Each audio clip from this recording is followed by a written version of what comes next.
Thank you, baby.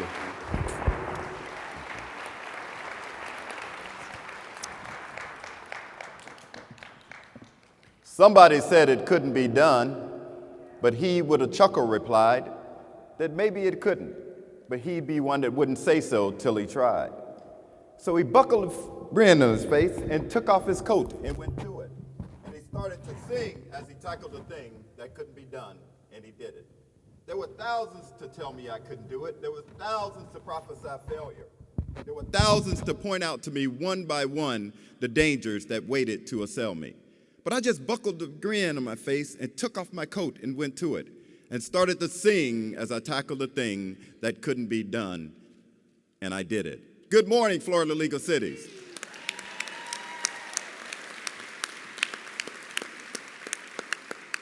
You know, people often ask me why I recite that poem.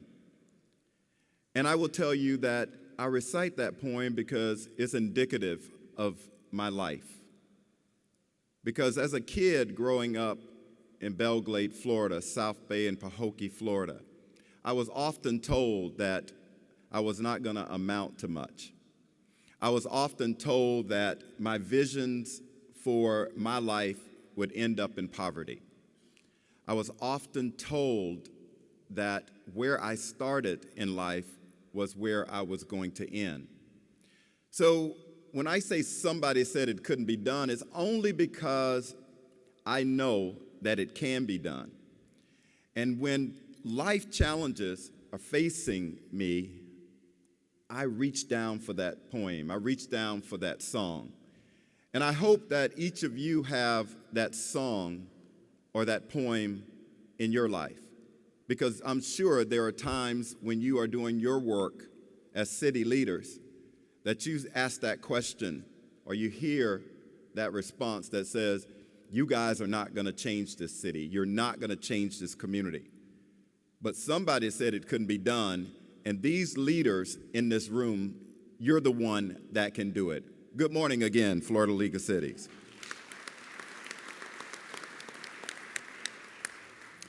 So today, I'm going to talk about a journey that brought me here today, because that journey involves many of you.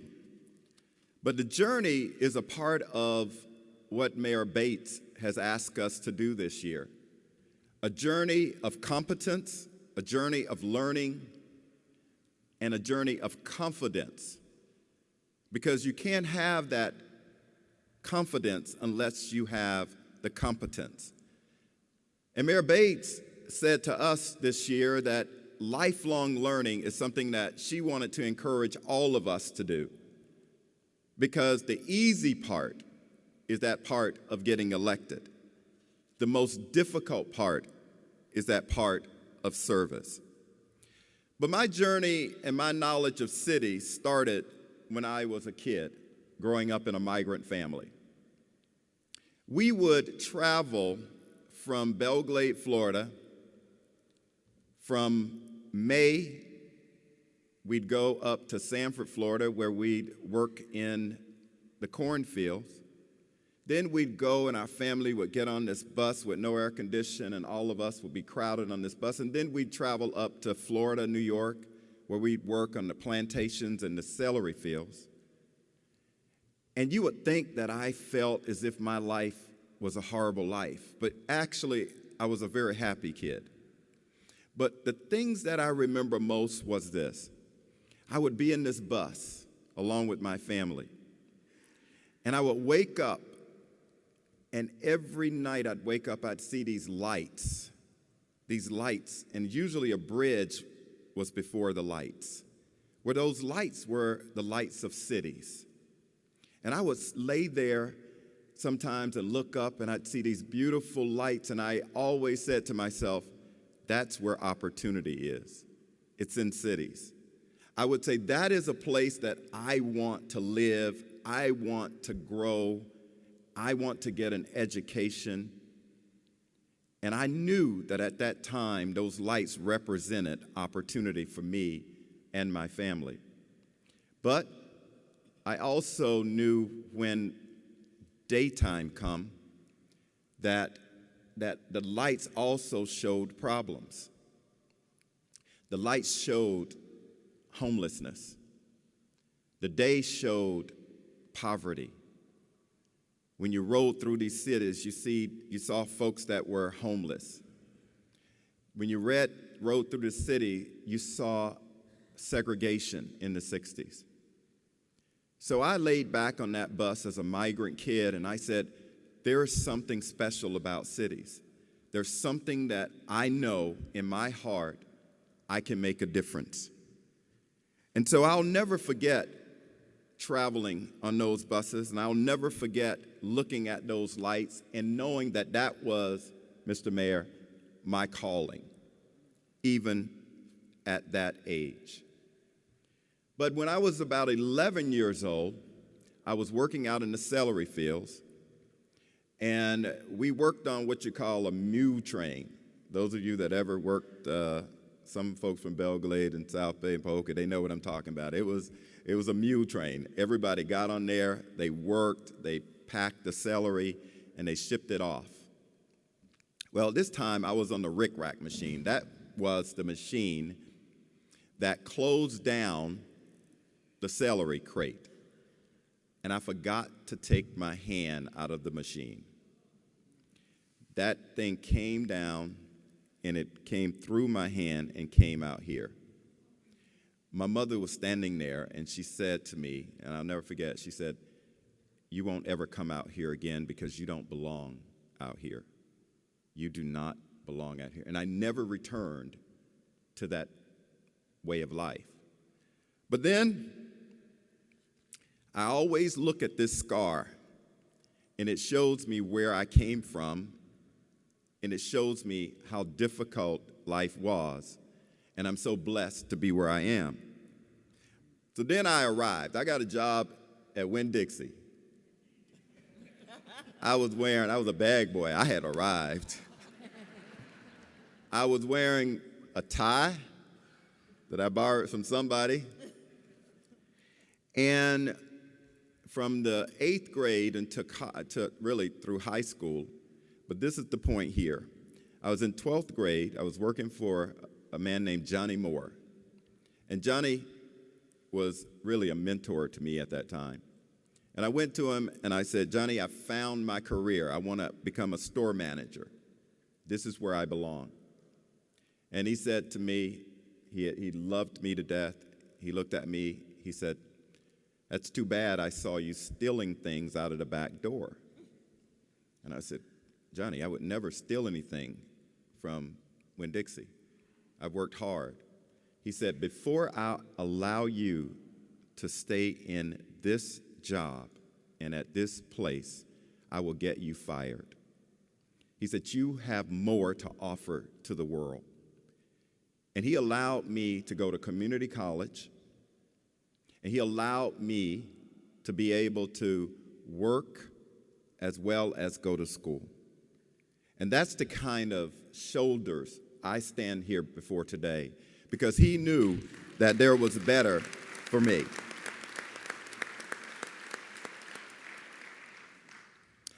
However, I actually started my political journey at the ripe age of 23. I went to a city commission meeting in South Bay, Florida, my home, and they were trying to fire the city manager. And I was sitting there in the audience. I was there because there was drugs being sold down the street from my house, and we didn't have a library in our community. I had two goals. Well, they were trying to fire the city manager. And I stood there, and I watched, and I watched. I said, "God, these guys, all they have to do is make a motion in a second, and he's gone, and vote. They got the votes. I see them." Well, they didn't know what they were doing.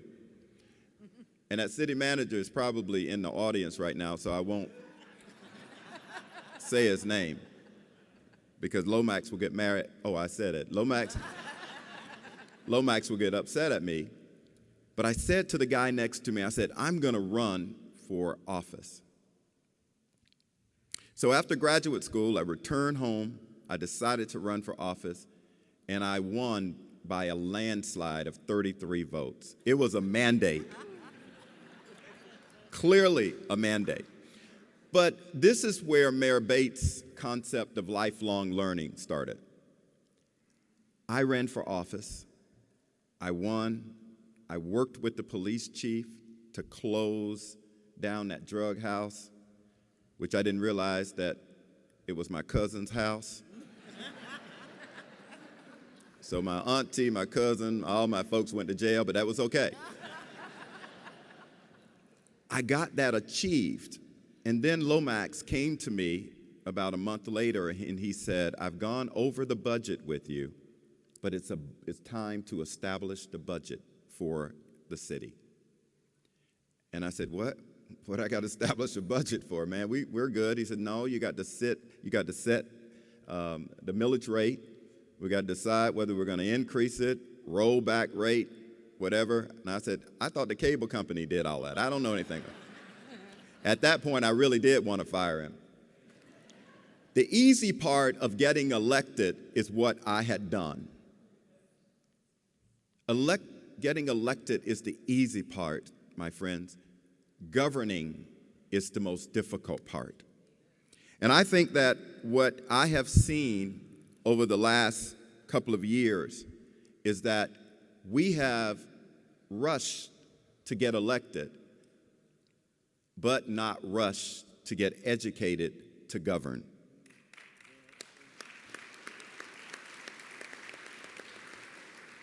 So after that, I've decided that we needed to work hard to make sure that our city had elected officials that were educated.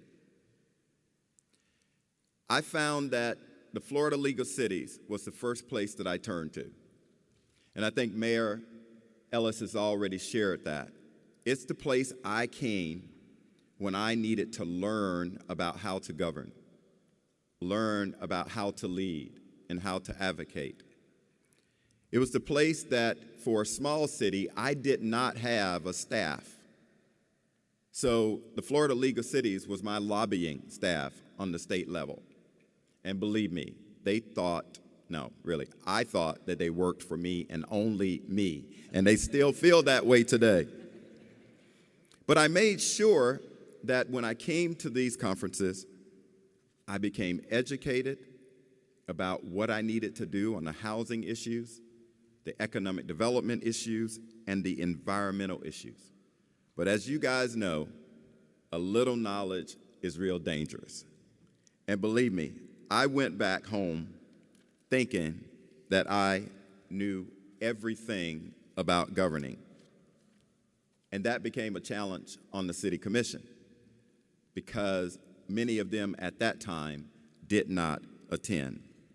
So I say to you today that part of what we have to do as leaders here in Florida is be able to understand that learning is something that we must do. Learning is something that the league provides, but learning is something that is lifelong. And if you look at the analogy of a kid, a little kid, and what they absorb at a young age, when they are 2, 3, and 4, up to 10 years old, they are just sponges. They can learn languages, music, but as we get older, we don't use the capacity of our mind that we're capable. And we become closed-minded and not open to new ideas. And so I hope that as we look at the lifelong learning seminars that were sponsored regionally on budgeting, the webinars on marketing your budget, all of those resources are right here. So let me tell you 4 reasons why I think it's important. Because as much as things have changed, they really are still the same. We still have a challenge with counties that our cities are located in. We still have a challenge with the state legislature on home rule and believing in home rule. We still have Congress people that don't listen when we go up to Washington, D.C. So that hasn't changed. So the reason why we do what we do is, first of all, the role of local government has changed since I was elected. And I'm not saying that the elected officials in '84 and '90s were any better than they are today. I will tell you, at dinner last night, though, I sat by a board member, or I was talking to a board member, and he was telling me how much he enjoyed the Florida League of Cities conference. And I said to him, great, great. He says, I look forward to the speakers tomorrow, the president of National League of Cities, and a guy who used to be in office. And I said, oh, that's nice. I said, I'm Clarence Anthony. He says, well, that's good, that's good. And I was like, well, boy, this guy's light's not on at all. He didn't read the program. But the first reason the role of local government, the way local government has changed is this: technology. I will tell you that technology has really changed local governments. Sometimes I find people with their laptops, their phones, Googling while they're discussing issues. So an engineering firm will be standing in front of them, and I see them Googling the name of the firm. Have they done anything bad? Have they had any bad reporting lately? That has changed the nature of local government. The second thing is television. Oh my God. It has extended meetings at least 2.5 hours, especially people who think they're attractive. You just watch them. They're like, good evening, how are you? And they play to the camera. And that has impacted local government because people often, they are sitting in their homes, in their sleepwear, and they see something happen. Next thing you know, they're coming into the commission chambers, pulling out hair rollers, wearing half of their pajamas because they saw something. And we use it as a way of campaigning, and that is so unfortunate. The other thing is social media. Blogging, and the fact that you read every comment that is placed in the newspaper about what you said and what you didn't say has changed the way in which you govern. And we must recognize that. The other thing is term limits. Term limits has really changed the fact that a lot of the state legislators are now coming back to local governments and going back to the State House or going to the Senate. Many of your colleagues, you're running against each other.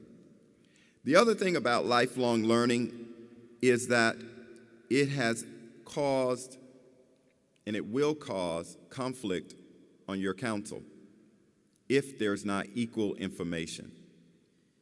Sometimes I watch city council meetings and I hear people state things as if it is fact. I know you guys don't have city council members that everything they say they think is right. And they think they're 99% of the time correct. I know that does not happen. It didn't happen in South Bay, but it happens other places. We have got to find a way to share information equally. The other thing is the respect for staff. The most embarrassing thing that I experience is when I watch an elected official open up the envelope of the agenda that they're about to meet, and you hear the old peeling sound of one of your colleagues who had never read the backup. To me, that is the biggest insult to staff. That is the biggest insult to local government. And it's the biggest insult to what we do. So Stephen Covey often said that seek first to understand and then to be understood. So as we look at this term of lifelong learning, we must seek to be understood. But in order to do that, you have to have a certain confidence. And I call it a swag. I think all of you need to leave here in Broward County with the new swag. But you got to have competence to have that swag. I remember when my grandfather, I used to sit on Saturdays and watch wrestling with him. And he would always advise me, son, you have to be 110% better than the next person. And you have to have confidence. But that confidence brings a swag. And after he would open up that little purple bag, Crown Royal, and he would pour him a little sip, he would really tell me some great stories. But what he always said was that you gotta be able to have a swag and a confidence. Now, what is a swag? Well, I used to watch my grandpa get dressed in his Sunday go to church suit. He'd go in there with a t-shirt on, come back out with a suit, his tie, he had a hat on, and he'd walk out there. He said, how I look? I said, Grandpa, you look good. He said, you see that swag I got? I said, yeah, I see it. I got it. You have to have that confidence. And my grandfather would say, as he takes off his derby, he would say, never let anyone, when you got the knowledge, question whether you've been trained and educated. I know a lot of you in this room got that swag. I know our Mayor Bates has that swag. I know that there are people in this room that want that swag. I know former Mayor Scott Maddox. He is short, but he has that swag. Well, you too, Manny. They have that swag. But one person that y'all know has that swag is, and he walks in a room and he thinks he owns it, and that's Frank Ortiz. Now, the swag for the Florida League of Cities is this. It's a confidence. It's a position that you feel when you walk into a congressional member room in their office, you know what you know. And you know because you've been educated. When you walk in a state rep's room in their office, you know about Amendment 4. And you know the impact of Amendment 4. When you walk in a county commissioner's room and you meet with them, you know that they shouldn't be taking money from local governments. Now, what we have experienced is this, especially when league staff goes up to Washington. We walk in with our talking points, and we get there, and a congressional member walks into the room, and we start taking photos. Have you guys ever experienced that? We go in there saying, we're going to tell them what to do. And we end up talking about how was your home? How was your vacation? And you walk out there and you've not stated anything about the issue. So what is that swag?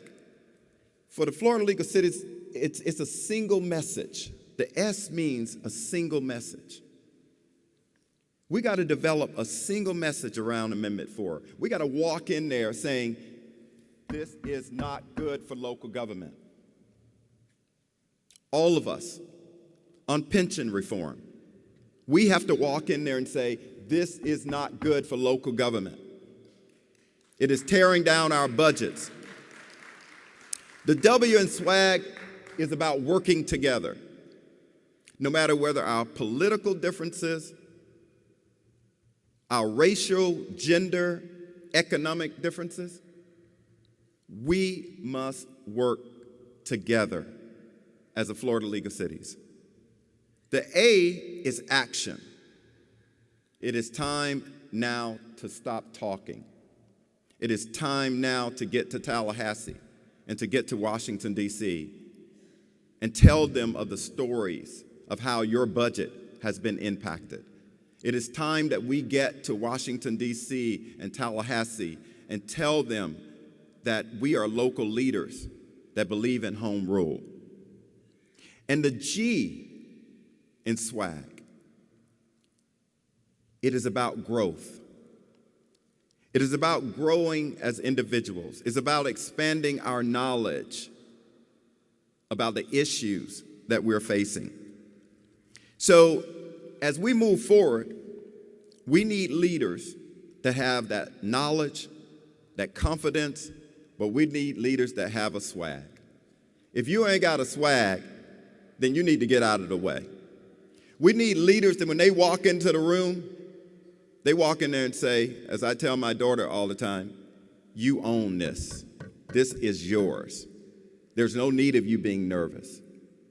There's no need of you not getting A's in school. There's no need of you standing up when things are wrong. And if there are things wrong in your school youth council, start a petition. Get people to sign it because you own your school. You own those issues.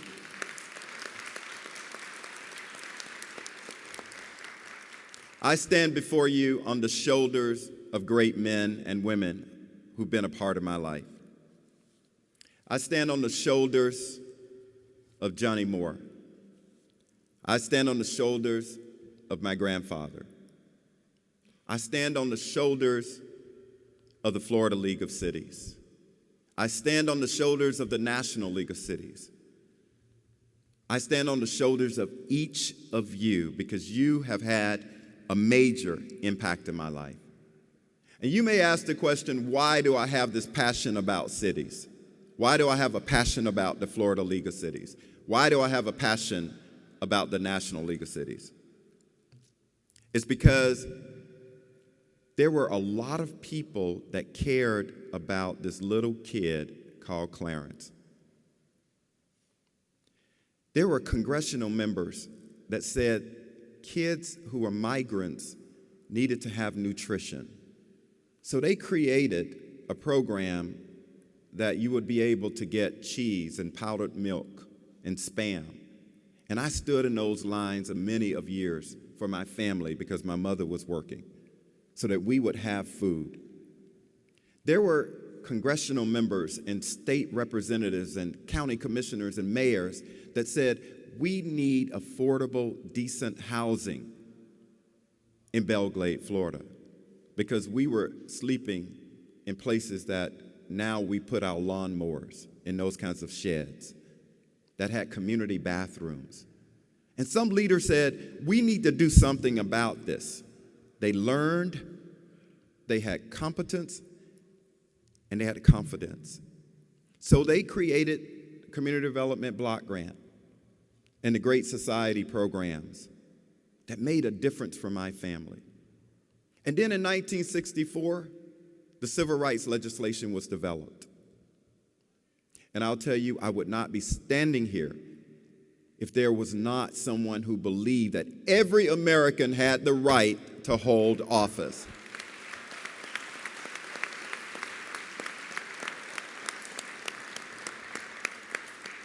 And then there were some legislators said, you know what? Poor kids should have the ability to also go to college. And they created the Pell Grant and the student loan program. And I was able to go to college, undergrad, graduate, and work on my PhD because some local leader knew that America was a place of opportunity.